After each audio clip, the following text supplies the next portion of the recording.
Everyone says they want to eliminate suffering. Governments promise it, religions promise it, self-help gurus promise it, remove pain, achieve happiness, find peace. But what if the whole pursuit is a lie? What if we don't actually want what we say we want? What if suffering isn't the problem, but our relationship to it? Why do comfortable people seem more miserable than those who struggle? Suffering is bad, happiness is good. Sounds obvious. Everyone nods. But it's just words. It doesn't explain why the most comfortable generation in history reports record unhappiness.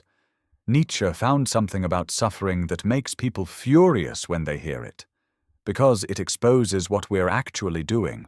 The problem isn't that we suffer, it's what we tell ourselves suffering means. We say we want comfort, safety, ease. The modern world delivers. Medicine that extends life, heating and cooling on demand, food abundance, entertainment infinite, and yet anxiety, depression, meaninglessness at all-time highs. What does that tell you? Either we're lying about what we want, or comfort itself is poisonous. Nietzsche's answer: both, actually. Because here's what he noticed. People cling to their suffering. They don't just experience it, they weaponize it. Ask someone what's wrong, watch how they respond. They don't want solutions, they want sympathy, attention, moral superiority. The victim gets to be right. I suffer, therefore I am good. They don't suffer, therefore they don't understand. Suffering becomes identity, weapon, excuse all at once. Christianity perfected this mechanism. The meek shall inherit the earth. Blessed are those who mourn. It turned weakness into virtue, made suffering itself a credential. You don't need power, wealth, beauty, you just need to hurt. And now you're morally superior to everyone who doesn't hurt the way you do. But this goes deeper than religion. It's human psychology. We use pain to avoid responsibility. I can't change because I'm wounded. I can't try because I might fail and add to my wounds. I can't risk because I'm already damaged. The suffering becomes the reason not to act. Which means, and this is the first uncomfortable truth, we're often getting something out of it. So that's the first problem. But there's worse. Ask someone, what makes you suffer? They'll list external things. Job, relationships, society, injustice, wrong. What makes them suffer is not the thing itself. It's that the thing has no meaning. Watch this. Soldier in war, facing death, horror, exhaustion, sleeping in mud, but feels alive. Office worker in meeting, facing mild discomfort, climate control, ergonomic chair, but wants to die. Why? Not the amount of suffering. The meaninglessness of it. Here's what Nietzsche saw. We don't resent suffering. We resent pointless suffering. We can endure incredible pain if we believe it matters. Torture for a cause you believe in? People withstand it. Even boredom with purpose. Monks in meditation for decades.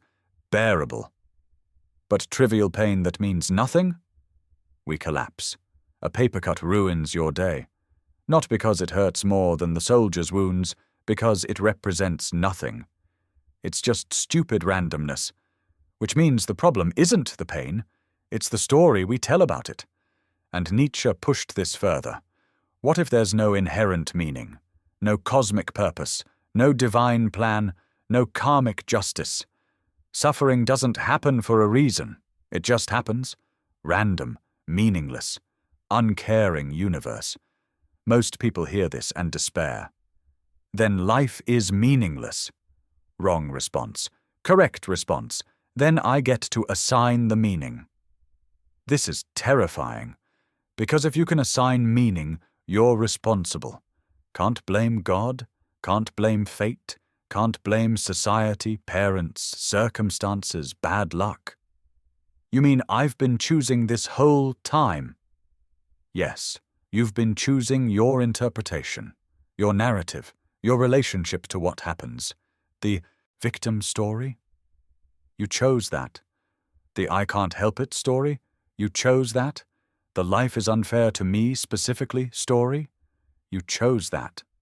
And people hate this because it strips away the comfort of powerlessness. If you're powerless, you're blameless. Nothing is your fault. You're just a leaf in the wind. But if you're powerful, if you can choose your relationship to what happens, then you're responsible for your interpretation, your narrative, your life.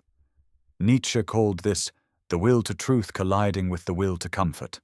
And most people choose comfort. They choose the story where they're powerless, where they're victims, where nothing is their fault. Because that story lets them stay small, stay safe, never risk, never try, never fail. The suffering itself becomes the permission slip to not attempt anything. But let me prove this to you. Ever notice how you sometimes seek suffering? Not accidentally, intentionally. You pick the fight, you scroll the outrage, you rehearse the grievance in your mind over and over. Why? Because suffering serves a function. Evolutionary. Pain signals danger, motivates change. Simple. But humans perverted it. We learned that suffering gets attention. Child cries, parents come. Adult complains, people comfort. Pattern established. Suffering equals connection. And so we manufacture it. Not consciously, that would be too honest. Unconsciously through patterns. Self-sabotage before success. Because success means responsibility, and responsibility is terrifying. Picking unavailable partners. So you can stay wounded, stay righteous. I tried to love, they failed me. Chronic lateness, forgotten tasks, broken promises to yourself. All of it generating the suffering that gives you permission to not try. Nietzsche's brutal question. What are you getting out of this? If you're still doing it, you're getting something. Maybe it's attention. Maybe it's the excuse to not risk. Maybe it's moral superiority. I tried, and they failed me, so I'm better than them. Maybe it's identity itself. I am the wounded one. I am the one who survived trauma. That's who I am. This is what no one can accept. We're often unwilling to give up our suffering because we're unwilling to give up what it buys us. Nietzsche studied the history of this. Christian ascetics, monks, hermits, self-flagellators.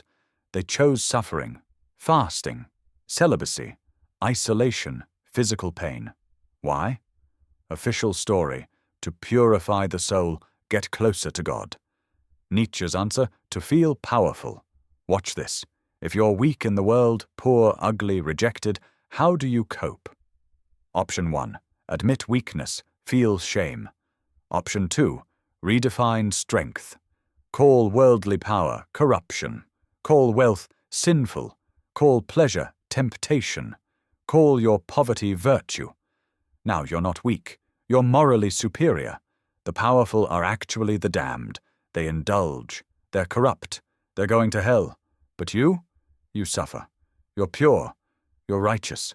You're going to heaven. Suffering becomes proof of moral superiority.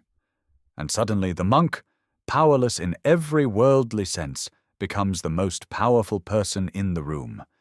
He can look at the king and feel superior. You have everything, but you're damned.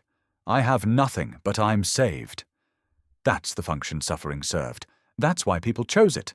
Not despite the pain, because of it. We still do this. Different language, same function. Modern ascetic ideals. Overwork.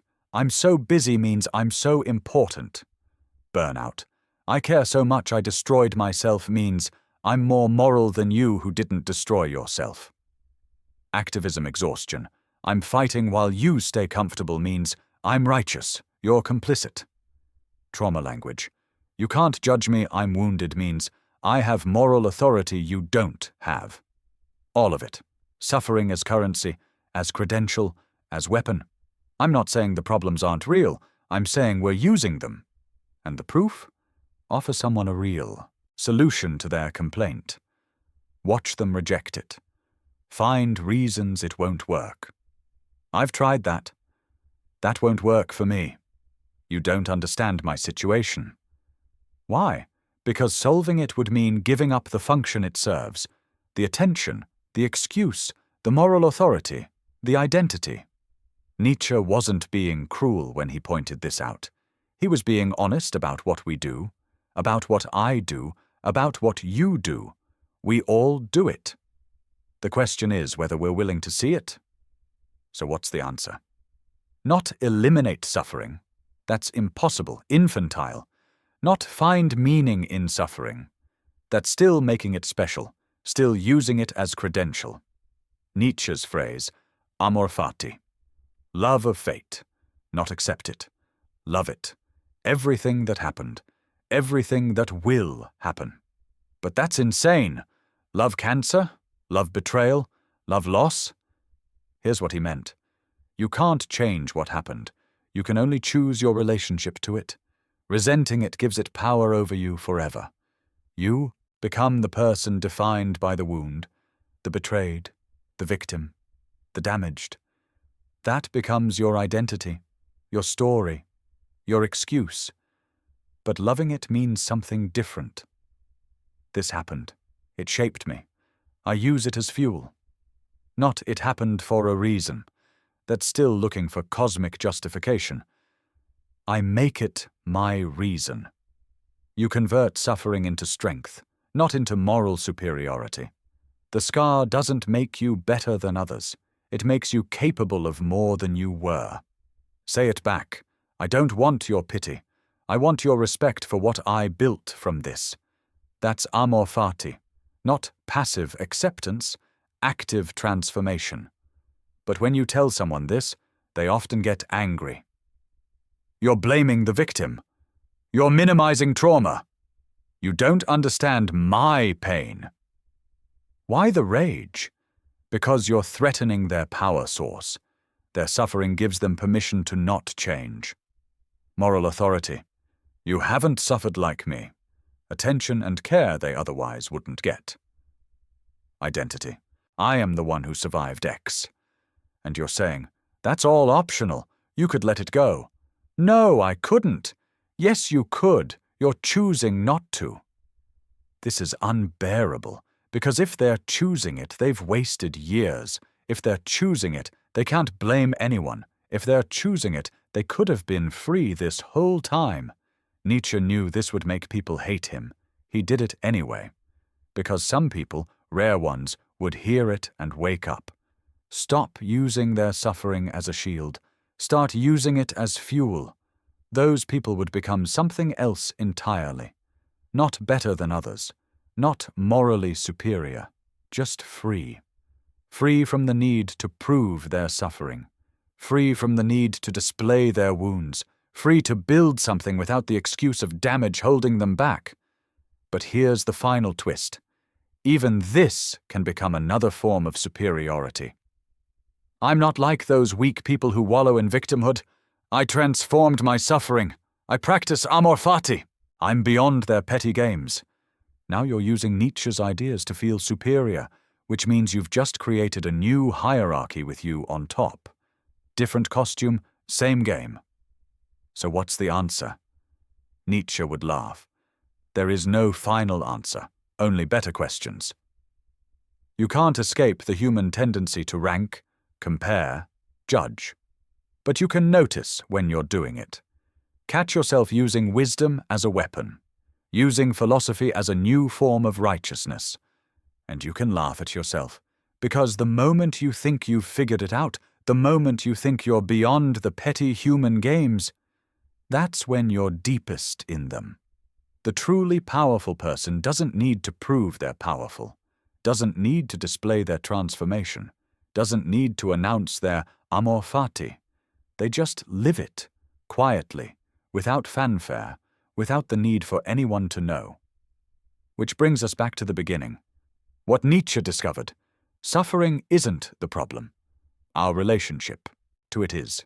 We use it for functions, attention, excuse, identity, moral superiority. We cling to it even when we could let go, because letting go means taking responsibility. And responsibility is terrifying. But the alternative, life lived as a victim of circumstance, is worse. slow death of the spirit. Not because circumstances are bad, because you've surrendered your power to interpret them, made yourself small, made yourself helpless. And the worst part? You did it to yourself, while blaming everyone else, while insisting you had no choice, while demanding everyone acknowledge your suffering. You had a choice. You always had a choice.